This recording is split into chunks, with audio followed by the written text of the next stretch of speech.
Hi hello ಸ್ನೇಹಿತರೆ, ಎಲ್ಲರಿಗೂ ಕೂಡ ಜೈ ಹಿಂದ.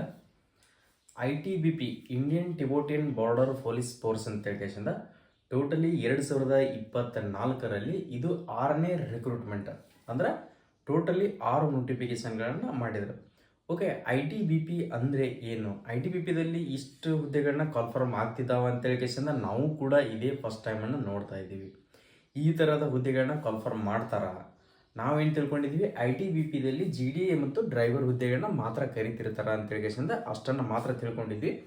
ಓಕೆ, ಯಾವುದೇ ಒಂದು ಫೋರ್ಸಸ್ ಡಿಫೆನ್ಸ್ನಲ್ಲಿ ಯಾವುದೇ ಸಿವಿಲ್ ಸರ್ವಿಸ್ ಬೇಕಾಗಿರಲ್ಲ ಅವರಿಗೆ. ಪ್ರತಿಯೊಂದು ಕೆಲಸಕ್ಕೂ ಕೂಡ ಅವ್ರದ್ದೇ ಆದಂಥ ಒಂದು ಹುದ್ದೆ ಇರ್ತದೆ. ಆ ಹುದ್ದೆಗೆ ಅವ್ರನ್ನ ನೇಮಿಸಿರ್ತಾರೆ. ಓಕೆ, ಇಲ್ಲಿ ಕೂಡ ಅದೇ ಥರನಾಗಿ ಕಿಚನ್ ಸರ್ವಿಸ್ ಅಂತ ಹೇಳ್ಕೇಶಿಂದ ಹುದ್ದೆಗಳನ್ನ ಕಾನ್ಫರ್ಮ್ ಮಾಡಿದ್ದಾರೆ. ಟೋಟಲಿ 819 ಹುದ್ದೆಗಳನ್ನ ಕಾನ್ಫರ್ಮ್ ಮಾಡಿದ್ದಾರೆ. ಪುರುಷ ಮತ್ತು ಮಹಿಳೆಯರು ಇಬ್ಬರು ಕೂಡ ಇದಕ್ಕೆ ಅರ್ಜಿಗಳನ್ನ ಸಲ್ಲಿಸೋಕೆ ಅವಕಾಶ ಇರ್ತದೆ. ಅರ್ಜಿ ಯಾವಾಗ ಸ್ಟಾರ್ಟ್ ಆಗುತ್ತೆ ಮತ್ತು ಇದರಲ್ಲಿ ಕ್ವಾಲಿಫಿಕೇಶನ್ ಏನು ಬೇಕಾಗಿರುತ್ತೆ, ಅರ್ಹತೆ ಏನು ಬೇಕನ್ನೋದು ಕೂಡ ಇಂಪಾರ್ಟೆಂಟ್ ಅಲ್ಲ. ಅದಕ್ಕೋಸ್ಕರನೇ ಇದರದ ಪ್ರತಿಯೊಂದು ಡೀಟೇಲ್ ಮಾಹಿತಿಯನ್ನು ನಾನು ಪಿನ್ ಟು ಪಿನ್ ನಿಮ್ಗೆ ನೀಡ್ತಾ ಹೋಗ್ತೀನಿ. ಯಾರಾದರೂ ಹೊಸದಾಗಿ ನೋಡ್ತಾ ಇದ್ರೆ ಮತ್ತು ಫಸ್ಟ್ ಟೈಮ್ ಯಾರಾದರೂ ಡೈಲಿ ನೋಡ್ತಾ ಇದ್ರು ಕೂಡ ವಿಡಿಯೋನ ಕ್ಲಿಯರಿಟಿಯಾಗಿ ತಿಳಿದುಕೊಳ್ರಿ. ಅಂದರೆ ನಿಮ್ಗೆ ಅಪ್ಲಿಕೇಶನ್ ನಿಮ್ಗೆ ಎಲಿಜಿಬಿಲಿಟಿ ಆಗುತ್ತೋ ಇಲ್ಲೋ, ಸೊ ಇದಕ್ಕೆ ಎಕ್ಸ್ಪೀರಿಯನ್ಸ್ ಸರ್ಟಿಫಿಕೇಟ್ ಏನು ಬೇಕಾಗುತ್ತೆ ಮತ್ತು ಇದರ ಕ್ವಾಲಿಫಿಕೇಶನ್ SSLC ಮುಗಿದ್ರೆ ಸಾಕಾ ಅಂತ ಹೇಳ್ಕೇಶಂದ್ರೆ ನಿಮಗೆ ಡಿಕ್ಲೇರ್ ಆಗಿ ಇದ್ರ ಬಳಿ ಮಾಹಿತಿಯನ್ನು ತಿಳಿಸ್ತಾ ಹೋಗ್ತೀನಿ. ನಿಮಗೆ ಬೇಕಾಗಿರೋದು ಡೈರೆಕ್ಟಾಗಿ ಏಜ್ ಮತ್ತು ಅಪ್ಲಿಕೇಶನ್ ಡೇಟು, ಅಪ್ಲಿಕೇಶನ್ ಫೀಸ್ ಮತ್ತು ಕ್ವಾಲಿಫಿಕೇಶನ್ ಅದೆಲ್ಲ ಬೇಡ. ಪ್ರತಿಯೊಂದು ಮಾಹಿತಿಗಳನ್ನ ತಿಳಿದುಕೊಳ್ಳೋಣ, ಲೇಟ್ ಆದರೂ ಪರವಾಗಿಲ್ಲ. ನೋಡ್ಕೊಳ್ರಿ, ಟೋಟಲ್ ಆಗಿ ನಿಮ್ಗೆ 2024ರಲ್ಲಿ ರಿಕ್ರೂಟ್ಮೆಂಟ್ ಆಗಿರ್ತಕ್ಕಂಥದ್ದು ಇದು 6ನೇದಾಗಿರ್ತಕ್ಕಂಥ ನೋಟಿಫಿಕೇಶನ್. ಓಕೆ, ಇದರಲ್ಲಿ ಅಪ್ಲೈ ಯಾವ ಥರ ಮಾಡಬೇಕಪ್ಪ ಅಂತಂದ್ರೆ ಆನ್ಲೈನ್ ಮುಖಾಂತರನೇ ಅರ್ಜಿಯನ್ನು ಸಲ್ಲಿಸೋಕೆ ಅವಕಾಶ ಇರುತ್ತೆ. ಯಾವ ಥರಪ್ಪ ಅಂದ್ರೆ ಆನ್ಲೈನ್ ಮುಖಾಂತರನೇ ಅರ್ಜಿಗಳನ್ನ ಸಲ್ಲಿಸೋಕೆ ಅವಕಾಶ ಇರ್ತೈತಿ. ಸೊ ಕಾನ್ಸ್ಟೇಬಲ್ ಕಿಚನ್ ಸರ್ವಿಸ್ ಅಂತ ಹೇಳಿ ಹುದ್ದೆ ಹೆಸರು. ನೋಡ್ಕೊಳ್ರಿ, ಇದ್ರ ಸ್ಯಾಲ್ರಿ ಎಷ್ಟಿರುತ್ತಪ್ಪ ಅಂದ್ರೆ 22,000 ಹಿಡಿದು 69,000ವರೆಗೆ ನಿಮ್ಗೆ ಸ್ಯಾಲ್ರಿ ಕೂಡ ಇದರಲ್ಲಿ ಇರ್ತದೆ. ಲೆವೆಲ್ 3 ಸ್ಯಾಲ್ರಿ ಇದರಲ್ಲಿ ಇರುತ್ತೆ. ಇದ್ರದ್ದು ಡ್ಯೂಟಿ ಎಲ್ಲಿರ್ತಪ್ಪ ಅಂತಾರೆ ಆಲ್ ಓವರ್ ಇಂಡಿಯಾದಾಗ ಯಾವುದೇ ಒಂದು ಲೊಕೇಶನ್ ಎಲ್ಲಾದರೂ ಕೂಡ ನಿಮ್ಗೆ ಡ್ಯೂಟಿಯನ್ನು ಹಾಕ್ಬೋದು.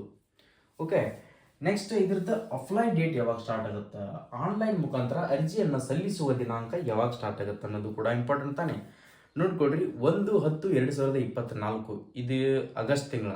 ಇನ್ನೂ ಒಂದು ತಿಂಗಳು ಬಿಟ್ಟು ನಿಮ್ಗೆ ಅಪ್ಲಿಕೇಶನ್ ಆನ್ಲೈನ್ ಮುಖಾಂತರ ಅರ್ಜಿಯನ್ನು ಸಲ್ಲಿಸೋಕೆ ಸ್ಟಾರ್ಟ್ ಆಗುತ್ತೆ. ಅದು ಸ್ಟಾರ್ಟ್ ಆದಮೇಲೆ ನಾನು ನಿಮ್ಗೆ ಪ್ರತಿಯೊಂದು ಡೀಟೇಲ್ ಅಪ್ಲೈ ಲಾಸ್ಟ್ ಡೇಟ್ ಅದು ಆನ್ಲೈನ್ ಮುಖಾಂತರ ಅರ್ಜಿಯನ್ನು ಸಲ್ಲಿಸುವ ದಿನಾಂಕ 9ನೇ ತಿಂಗಳ 2ನೇ ತಾರೀಕಿಗೆ ಆನ್ಲೈನ್ ಮುಖಾಂತರ ಅರ್ಜಿಯನ್ನು ಸಲ್ಲಿಸೋದು ಸ್ಟಾರ್ಟ್ ಆಗುತ್ತೆ. ಕ್ಲೋಸಿಂಗ್ ಡೇಟ್ 1/10/2024 ಸ್ಟಾರ್ಟ್ ಅಂದ್ರೆ ಕ್ಲೋಸ್ ಆಗುತ್ತೆ. ಅಂದ್ರೆ ನಿಮ್ಗೆ ಈಗ ಆಗಸ್ಟ್ ನೆಕ್ಸ್ಟ್ ಸೆಪ್ಟೆಂಬರ್ದಲ್ಲಿ ನಿಮ್ಗೆ 2ನೇ ತಾರೀಕಿಗೆ ಆನ್ಲೈನ್ ಮುಖಾಂತರ ಅರ್ಜಿಯನ್ನು ಹಾಕೋಕೆ ಅವಕಾಶ ಕೊಟ್ಟಿರ್ತಾರ. ಅದನ್ನು ಯಾವ ಥರ ಹಾಕ್ಬೇಕು ಅನ್ನೋದನ್ನು ಕೂಡ ನಾನು ತಿಳಿಸ್ಕೊಡ್ತೀನಿ. ಓಕೆ, ಎಕ್ಸಾಮ್ ಡೇಟ್ ಅಂಕಿ ಇನ್ನೂ ಕೊಟ್ಟಿಲ್ಲ. ಏಜ್ ಲಿಮಿಟ್ ಎಷ್ಟರಿಂದ ಎಷ್ಟು ಇದಕ್ಕೆ ಹಾಕೋಕೆ 18ರಿಂದ 25 ಏಜ್ ಇದ್ದವರು ಕೂಡ ಇದಕ್ಕೆ ಅರ್ಜಿಗಳನ್ನ ಸಲ್ಲಿಸಬಹುದು. ಏಜ್ ಎಷ್ಟಪ್ಪ ಅಂತಂದ್ರೆ 18ರಿಂದ 25 ಏಜ್ ಇದ್ದವರು ಕೂಡ ಇದಕ್ಕೆ ಅರ್ಜಿಗಳನ್ನ ಸಲ್ಲಿಸಬಹುದು. OBCದವರಿಗೆ 5 ವರ್ಷ ಇರ್ತೈತಿ. SC ಮತ್ತು ಇವರಿಗೆ OBCದವರಿಗೆ 3 ವರ್ಷ, SC ಮತ್ತು STದವರಿಗೆ 5 ವರ್ಷ ಏಜ್ ರಿಲ್ಯಾಕ್ಷನ್ ಏಜ್ನಲ್ಲಿ ಸಡಿಲಿಕೆಯನ್ನು ಕೊಟ್ಟಿರ್ತಾರೆ. ಓಕೆ, ಅಪ್ಲಿಕೇಶನ್ ಫೀಸ್ ಎಷ್ಟಿರುತ್ತೆ?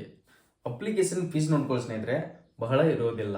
500 ರೂಪಾಯಿ ಅಪ್ಲಿಕೇಶನ್ ಫೀಸ್. ಅದು ಜನರಲ್ ಮತ್ತು OBC EWS ದವರಿಗೆ ಮಾತ್ರ. SC STದವರಿಗೆ ಮತ್ತು ಮಹಿಳೆಯರಿಗೆ ಯಾವುದೇ ಥರನಂತ ಆನ್ಲೈನ್ ಪೇಮೆಂಟ್ ಇರೋದಿಲ್ಲ. ಓಕೆ, ಆನ್ಲೈನ್ ಪೇಮೆಂಟನ್ನು ನೀವು ಯಾವ ಥರ ಹಾಕ್ಬೇಕಪ್ಪ ಅಂತಾರೆ ಆನ್ಲೈನ್ ಮುಖಾಂತರನೇ ಪೇ ಮಾಡಬೇಕಾಗುತ್ತೆ. ಯಾವುದೇ ಥರನಂತ ಪೋಸ್ಟಿಗೆ ಹೋಗಿ ಪೇಮೆಂಟನ್ನು ಮಾಡುವಂಥ ಅವಶ್ಯಕತೆ ಇರೋದಿಲ್ಲ. ಟೋಟಲಿ ಆಗಿ ನಿಮ್ಗೆ ಕಾಸ್ಟ್ ವೈಸ್ ವೇಕೆನ್ಸೀಸ್ಗಳನ್ನು ಹೇಳುವ ಅವಶ್ಯಕತೆ ಏನಿಲ್ಲ, ಹೇಳ್ತೀನಿ ಒಂದ್ಸರಿ. UR ಕ್ಯಾಟಗರಿ ಅವರಿಗೆ 389 ಹುದ್ದೆಗಳಿದಾವೆ. ನೆಕ್ಸ್ಟ್ SCದವರಿಗೆ 41 ಹುದ್ದೆಗಳು, STದವರಿಗೆ 60, OBCದವರಿಗೆ 138, EWS ದವರಿಗೆ 69.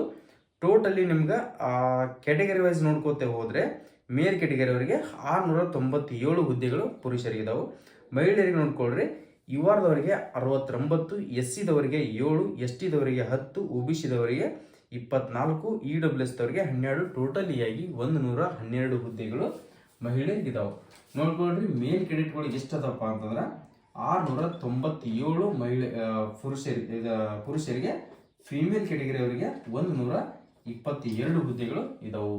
ಟೋಟಲಿ 819 ಹುದ್ದೆಗಳು ನಿಮ್ಗೆ ಕಾನ್ಫರ್ಮ್ ಮಾಡಿದಾರ.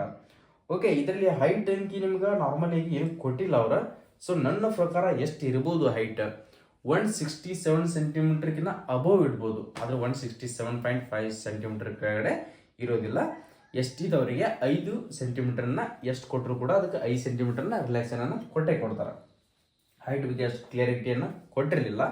ಸೊ ನೆಕ್ಸ್ಟ್ ಇದ್ದದ್ದು ಫಿಸಿಕಲ್ ಎಫಿಷಿಯನ್ಸಿ, ಅಂದ್ರೆ ಯಾವ ಥರ ರನ್ನಿಂಗ್ ಇರ್ತಪ್ಪ ಅಂದ್ರೆ 1600 ಮೀಟರ್ ರನ್ನಿಂಗ್ ಇರ್ತೈತಿ. ಎಷ್ಟಪ್ಪ ಅಂದ್ರೆ 1600 ಮೀಟರ್ ಪುರುಷರಿಗೆ 7.5 ನಿಮಿಷ ಟೈಮಿಂಗ್ ಇರ್ತೈತಿ, ಆರಾಮ್ಸಾಗಿ ನೀವು ಓಡ್ಬೋದು. ಲಾಂಗ್ ಜಂಪ್ ಇರ್ತೈತಿ ಮತ್ತು ಹೈ ಜಂಪ್ ಇರ್ತೈತಿ. ಮಹಿಳೆಯರಿಗೆ 800 ಮೀಟರ್ ರನ್ನಿಂಗ್ ಇರ್ತೈತಿ, ಅಂದ್ರೆ 4:45 ನಿಮಿಷನಾಗ ನೀವು ಓಡಬೇಕಾಗತ್ತೆ. ಓಕೆ, ನೆಕ್ಸ್ಟ್ ಎಕ್ಸಾಮ್ ಸಿಲೆಬಸ್ ಯಾವ ಥರ ಇರ್ತಪ್ಪ ಅಂತಂದ್ರೆ, ಎಕ್ಸಾಮ್ ಸಿಲೆಬಸ್ ನೋಡ್ಕೊಳ್ರಿ, reasoning, maths, next GK/GS, next English or Hindi ನೋಡ್ಕೊಳ್ರಿ. ಒಟ್ಟು ಕೂಡ 25 ಕ್ವಶನ್ಸ್ ಇರ್ತಾವೆ. 25 ಕ್ವಶನ್ಸ್ ಇರ್ತಾವೆ, 25 ಮಾರ್ಕ್ಸ್ ಇರ್ತೈತಿ. ಟೋಟಲಿ 100 ಕ್ವಶನ್ಸು 100 ಮಾರ್ಕ್ಸ್ ಇರ್ತೈತಿ. 100 ಕ್ವಶನ್ಸು 100 ಮಾರ್ಕ್ಸ್ ನಿಮ್ಗೆ ಎಕ್ಸಾಮನ್ನು ಕಂಡಕ್ಟ್ ಮಾಡ್ತಾರೆ. ಓಕೆ, ಇದ್ರದ್ದು ಡೀಟೇಲ್ ಆಗಿ ನಿಮ್ಗೆ ತಿಳಿಸ್ಕೊಟ್ಟೆ. ನೆಕ್ಸ್ಟ್ ಇದರ ಕ್ವಾಲಿಫಿಕೇಶನ್ ಏನು ಬೇಕು ಅನ್ನೋದು ಕೂಡ ಇಂಪಾರ್ಟೆಂಟ್ ತಾನೆ. ನೋಡ್ಕೊಳ್ರಿ, ಕ್ವಾಲಿಫಿಕೇಶನ್ ಏನಪ್ಪ ಅಂದ್ರೆ 10ನೇ ತರಗತಿ ಮುಗಿದಿರಬೇಕು. ಓಕೆ, ಏನು ಮುಗಿದಿರ್ಬೇಕಪ್ಪ ಅಂದ್ರೆ 10ನೇ ತರಗತಿ ಯಾರಾದರೂ ಮುಗಿಸಿದ್ರೆ, ಸೊ ಅದರ ಜೊತೆಗೆ ITI ಬೇಕಾ ಇಲ್ಲ. ಓಕೆ, ಏನು ಕೇಳಿದಾರಪ್ಪ ಅಂತಂದ್ರೆ NSQF ಅಂತ ಹೇಳಿದ್ರೆ ನಿಮ್ಗೆ ಗೊತ್ತಿರ್ಬೋದು, ಆಲ್ಮೋಸ್ಟ್ ಅಲ್ಲ BSF ನಲ್ಲಿ ಕೂಡ ಈ ಸರ್ಟಿಫಿಕೇಟ್ ಅನ್ನ ಕೇಳ್ತಾರೆ. ಟೋಟಲಿ 2 ಅಥವಾ 3 ತಿಂಗಳು ಕೋರ್ಸ್ ಇರ್ತದೆ. ಅಂದ್ರೆ ಈ ಕೋರ್ಸ್ ಅನ್ನ ಮಾಡಿದ್ರೆ ನಿಮ್ಗೆ ಈ ಸರ್ಟಿಫಿಕೇಟ್ ಸಿಗ್ತದ. NSQF ಅಂತ ಹೇಳಿದ್ರೆ ಸರ್ಟಿಫಿಕೇಟ್ ಲೆವೆಲ್ 1 ಒಳಗಡೆ ಈ ಸರ್ಟಿಫಿಕೇಟ್ ಅನ್ನ ತಗೊಳ್ಬೇಕಾಗುತ್ತೆ. ಸ್ಕಿಲ್ ಡೆವಲಪ್ಮೆಂಟ್ ಏನಪ್ಪಾ ಅಂತಾರೆ, course in food production or kitchen from national skill development corporation or from the institute, ಅಂದ್ರೆ ಇದ್ರದ್ದೇ ಆದಂಥ NSQF ಇನ್ಸ್ಟಿಟ್ಯೂಟ್ಗಳಿರ್ತಾವೆ. ಈಗ ITI ಯಾವ ಥರ ಇನ್ಸ್ಟಿಟ್ಯೂಟ್ ಇರ್ತಾವಲ್ಲ ಅದೇ ಥರನಾಗಿ NSQF ಸರ್ಟಿಫಿಕೇಟ್ ಯೂಸ್ ಆಗುವಂಥದ್ದು ಒಂದು ಕೋರ್ಸಸ್ಗಳಿರ್ತಾವೆ. ಆ ಕೋರ್ಸಸ್ನಲ್ಲಿ ನೀವು ಅಪ್ಲೈ ಮಾಡಿ ಆ ಸರ್ಟಿಫಿಕೇಟನ್ನು ತಕ್ಕೊಂಡ್ರೆ ಪ್ರತಿಯೊಬ್ಬರು ಕೂಡ ಇದಕ್ಕೆ ಅರ್ಜಿಗಳನ್ನ ಸಲ್ಲಿಸಬಹುದು. ಈ ಹುದ್ದೆಗೆ ಪ್ರತಿಯೊಬ್ಬರು ಕೂಡ ಇದಕ್ಕೆ ಅರ್ಜಿಗಳನ್ನ ಹಾಕೋಕೆ ಅವಕಾಶ ಇರ್ತೈತಿ.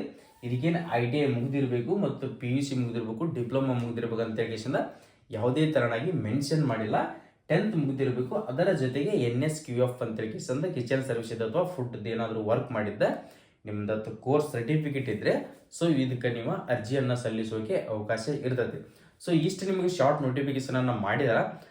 ಪೂರ್ತಿ ಡಿಕ್ಲೇರ್ ಆಗಿ ನೋಟಿಫಿಕೇಶನ್ ರಿಲೀಸ್ ಆಗಿದ್ದು 2/9/2024 ನೆಕ್ಸ್ಟ್ ಮಂತ್ 2ನೇ ತಾರೀಕಿಗೆ ನಿಮ್ಗೆ ನೋಟಿಫಿಕೇಶನ್ ರಿಲೀಸ್ ಆಗುತ್ತೆ. ಓಕೆ, ಆ ನೋಟಿಫಿಕೇಶನ್ ರಿಲೀಸ್ ಆದ ತಕ್ಷಣನೇ ನಿಮ್ಗೆ ಇದ್ರದ್ದು ಪ್ರತಿಯೊಂದು ಫಿನ್ ಟು ಫಿನ್ ಮಾಹಿತಿಯನ್ನು ತಿಳಿಸ್ಕೊಡ್ತೀನಿ. ಈಗ ಶಾರ್ಟ್ ನೋಟಿಫಿಕೇಶನ್ ನಿಮ್ಗೆ ರಿಲೀಸ್ ಮಾಡಿದ್ರೆ ಅದಕ್ಕೋಸ್ಕರನೇ ಮುನ್ನೆಚ್ಚರಿಕೆಯನ್ನು ತೋರಿಸ್ಕೊಟ್ರೆ ಎಷ್ಟೋ ಜನ ಕೋರ್ಸಸ್ ಆದರೂ ಮಾಡ್ಬೋದಲ್ಲ ಅಂತ ಹೇಳಿ ನಾನು ನಿಮ್ಮ ಇಚ್ಛೆಗೋಸ್ಕರ ಇಂಥ ವಿಡಿಯೋಗಳನ್ನು ಮಾಡ್ತಾನೆ ಇರ್ತೀನಿ. ಓಕೆ, ಆ ನೋಟಿಫಿಕೇಶನ್ ಏನಾದರೂ ನೋಡ್ಕೋಬೇಕು ಅನ್ಕೊಂಡಿದ್ರೆ ನಾನು ಟೆಲಿಗ್ರಾಮಲ್ಲಿ ಕೊಟ್ಟಿರ್ತೀನಿ, ಹೋಗಿ ಒಂದ್ಸರಿ ಜಾಯ್ನ್ ಆಗಿ ನೋಡ್ಕೊಳ್ಳಿ. ಓಕೆ, ಯಾರಾದರೂ ನಮ್ಮ ವಿಡಿಯೋಗಳನ್ನ ಹೊಸದಾಗಿ ನೋಡ್ತಾ ಇದ್ರೆ ಸ್ನೇಹಿತರೆ, ನಾವು ಕೊಡ್ತಿರ್ತಕ್ಕಂಥ ಪ್ರತಿಯೊಂದು ಅಪ್ಡೇಟ್ಗಳು ನಿಮಗೆ ಯೂಸ್ ಆಗ್ತಿದ್ರೆ, ಸೊ ನಾವು ಪ್ರತಿಯೊಂದು ಇದೆ ಅಂತಲ್ಲ, ಸ್ಟೇಟ್ ಗೌರ್ಮೆಂಟ್ ಆಗಿರಲಿ, ಸೆಂಟ್ರಲ್ ಗೌರ್ಮೆಂಟ್ ಆಗಿರಲಿ, ಪ್ರೈವೇಟ್ ಆಗಿರಲಿ, ಯಾವುದೇ ಒಂದು ಎಕ್ಸಾಮ್ ಆಗಿರಲಿ, ಎಕ್ಸಾಮ್ ಸಿಲೆಬಸ್ ಆಗಿರಲಿ, ಎಕ್ಸಾಮ್ ರಿಸಲ್ಟ್ ಆಗಿರಲಿ, ಎಕ್ಸಾಮ್ ಅಡ್ಮಿಟ್ ಕಾರ್ಡ್ ಆಗಿರಲಿ, ಪ್ರತಿಯೊಂದು ಫಿನ್ ಮಾಹಿತಿಯನ್ನು ನೀವು ತಿಳ್ಕೊಳ್ಳಬೇಕು. ಯಾವುದೇ ಒಂದು ವೆಬ್ಸೈಟಿಗೆ ಹೋಗಿ ಸರ್ಚ್ ಮಾಡೋಕ್ಕಾಗಿರಲ್ಲ ಅಂದರೂ ಕೂಡ ಪರವಾಗಿಲ್ಲ, ಆ ಮಾಹಿತಿಗಳನ್ನು ನೀವು ತಿಳ್ಕೊಳ್ಬೇಕು ಅಂದ್ಕೊಂಡಿದ್ರೆ ಸೊ ನಮ್ಮ ಯೂಟ್ಯೂಬ್ ಚಾನಲ್ಗೆ ಈಗಾಗಲೇ ಸ್ನೇಹಿತರೆ ನನ್ನ ರಿಕ್ವೆಸ್ಟ್ ಏನಪ್ಪ ಅಂದ್ರೆ ಒಂದು ಲೈಕ್ ಮಾಡಿ, ಈ ವಿಡಿಯೋನ ಪ್ರತಿಯೊಬ್ಬರಿಗೆ ನಿಮ್ಮ ಸ್ನೇಹಿತರಿಗೂ ಕೂಡ ಶೇರ್ ಮಾಡಿಕೊಡ್ರಿ. ವಾಟ್ಸಪ್ ಗ್ರೂಪ್ ಆಯಿತು, ಟೆಲಿಗ್ರಾಮ್ ಆಯಿತು, ಸಾಕಷ್ಟು ಸ್ಟೇಟಸನ್ನು ಇಡ್ತಿರ್ತಾರೆ. ಇಂಥವೆಲ್ಲ ಸ್ಟೇಟಸನ್ನು ಹಾಕಿದರೆ ಅವ್ರಿಗೂ ಕೂಡ ಯೂಸ್ ಆಗುತ್ತೆ. ಜಾಬಿನ ಬಗ್ಗೆ ಇನ್ಫಾರ್ಮೇಷನ್ ಸಿಕ್ಕರೆ ಅವ್ರಿಗೂ ಕೂಡ ಸಾಕಷ್ಟು ಹೆಲ್ಪ್ಫುಲ್ ಆಗುತ್ತೆ. ಶೇರ್ ಮಾಡಿಕೊಡ್ರಿ. ಕೆಳಗಡೆ ಕಾಣ್ತಿರ್ತಕ್ಕಂಥ ರೈಟ್ ಸೈಡಿಗೆ ಸಬ್ಸ್ಕ್ರೈಬ್ ಬಟನ್ ಏನಿದೆಯಲ್ಲ ಅದನ್ನು ಒತ್ಕೊಳ್ಳೋದು ಮರಿಬೇಡ್ರಿ. ಸಬ್ಸ್ಕ್ರೈಬ್ ಅಂತ ಕಾಣ್ತಿದ್ದ ರೈಟ್ ಸೈಡ್ಗೆ ಅದ್ರ ಮೇಲೆ ಕ್ಲಿಕ್ ಮಾಡಿಕೊಡ್ರಿ. ಅಲ್ಲಿ ಆಲ್ ನೋಟಿಫಿಕೇಶನ್ ಅಂತ ಕೊಟ್ಟರೆ ಅಂದ್ರೆ ನಾವು ಕೊಡ್ತಿರ್ತಕ್ಕಂಥ ಡೈಲಿ ಏನೋ ಅಪ್ಡೇಟ್ಗಳು ಬರ್ತಿರ್ತಾವಲ್ಲ ನಿಮ್ಮ ಮುಂದೆ ಬರ್ತಾನೆ ಇರ್ತೀವಿ. ಸೊ ನೆಕ್ಸ್ಟ್ ವಿಡಿಯೋದಲ್ಲಿ ಬರೋಣ ಸ್ನೇಹಿತರೆ. ಜೈ ಹಿಂದ್, ಜೈ ಕರ್ನಾಟಕ.